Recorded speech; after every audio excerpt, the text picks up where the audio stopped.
அன்பானவர்களே, நம்மில பல பேர் இருப்பாங்க. என்ன சொல்லுவாங்க தெரியுமா? நான் 5 வேளை தொழுகிறேன், ரமலானுடைய மாதத்திலே நோன்பு நோக்கிறேன், வசதி இருக்கிறது, நான் ஹஜ்ஜி செய்கிறேன், உம்ரா செய்கிறேன், நல்ல காரியங்கள் ஈடுபடுகிறேன். அப்படி இருந்தும் அல்லாஹ் என்ன சோதிக்கிறான். சொல்றாங்களா இல்லையா?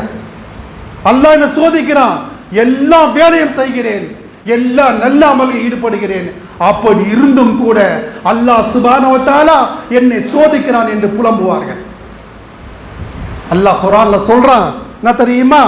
வனபுலூக்கும் பிஷ்ஷர்ரி வல் கைரி ஃபித்னா. அல்லாஹ் உங்களை சோதிப்பான்.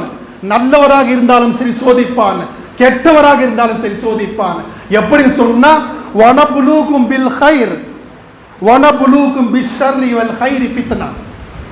அல்லாஹ் ஷர்ரை தந்து தீமையை தந்து நம்மை சோதிப்பான். அடியார் பொறுமையா இருக்கிறாரா இல்லையா?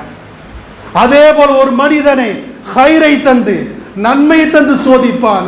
இந்த மனிதர் பொறுமையாக இருக்கிறாரா, சகிப்பு தன்மை இருக்கிறதா, இது இந்த சோதனை ஏற்றுக்கொள்கிறாரா என்று அல்லாஹ் பார்ப்பான். இந்த சோதனையை நாம் கடந்து விட்டால், இந்த சோதனையிலே நாம் சபராக இஸ்திகாமத்தாக இருந்தால் அல்லாஹ் நம்மை கபூல் செய்கிறான், அல்லாஹ் நம்மை ஏற்றுக்கொள்கிறான், அல்லாஹ் நம்மை அங்கீகரிக்கிறான்.